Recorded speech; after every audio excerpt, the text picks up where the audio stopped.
Hello सांग मैंने कौन भल अच्छा तो हौ है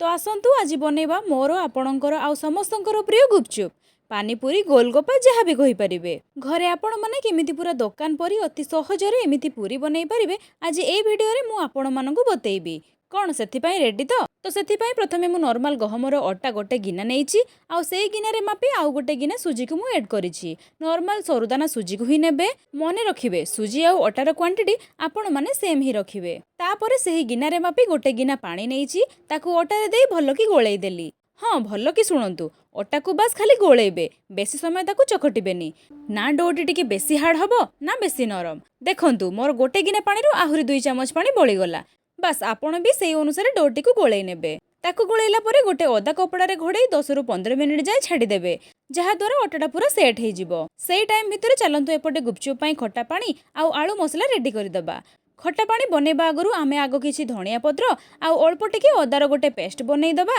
आउ ताकू छाणी नबा। एबे खट्टा पाई मु 10 मिनिट आगु ही किछि तेंतुली की बतुरई नैथिली तेंतुली जगह आपण लेंबू को भी व्यवहार करि परिबे। बतुरा होइथिबा तेंतुली को मु भल कि चकटी नेला परे ताकू भी छाणी नेली। एबे सेथिरे देई देली स्वाद अनुसार बीट लूण गोटे चामच लंका गुंड आउ गोटे चामच भजा जीरा गुंड आउ तापरे सेथिरे किछि चुन चुन कटा पियाज आउ छोट छोट कटा धनिया पत्र को देई देली आवश्यक अनुसार पानी आउ शेषरे सेथिरे ऐड कली फाळे लेंबू। कोन पानीटा जबरदस्त हेछि तो नेक्स्ट प्रोसेस रे एबे मु गोटे पोटाटो मेसर रे आलू सब को भल कि मेस करि नेली आउ सेथिरे दे देली गोटे चामच बीट लूण भजा जीरा गुंड लंका गुंड कटा पियाज धनिया पत्र सिझा मटर आउ कला चना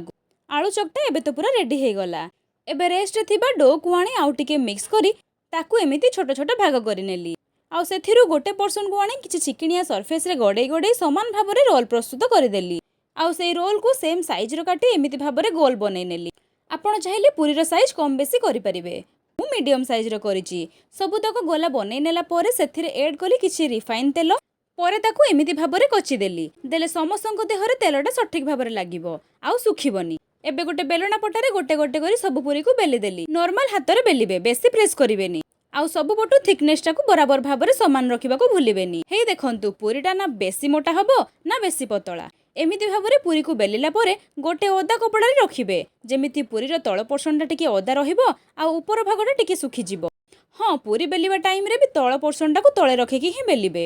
आउ सब पूरी बेली रेडी हे जिबा परे तेल को पूरा गरम करिवे प्रथमे गोटे छाणी देखिबे नेक्स्ट थरो आपण आपणको हिसाब रे पूरी को तेल रे देबे। एबे मु मोर सब पूरी को छाणी नेली। हाँ आउ मने रखिबे पूरी जो पटे ओदा थिला सेई पट को आगो तेल रे पकेइबे देखिबे सब पूरी एकदम झकास भाव रे फुलिबो। मु एथि पई गोटे गिना अटा आउ सुजी व्यवहार करिथिली सेथिरु प्राय मोर 60 टी गुपचुप रेडी हेइथिला आपण माने सेई अनुसार तयारी करिवे। आउ क्रिस्पीनेस कथा कोन कहिबी साउंड तो आपण माने भलो कि जानि पारुथिबे कि केते क्रिस्पी हेइची कौन बनीगला ना आपण मानकर पूरा दुकान परिका गुपचुप थरे निश्चित मु कहिथिबा प्रोसेस को फॉलो करंतु आउ आपनको गुपचुप क्रिस्पी हैला कि नाही मते कमेंट रे जणांतु। वीडियो भल लागिले लाइक शेयर सब्सक्राइब करबा को जमारु भूलिबेनी। रहिली पुणी देखाबा आ गोटे नुवा रेसिपी सह।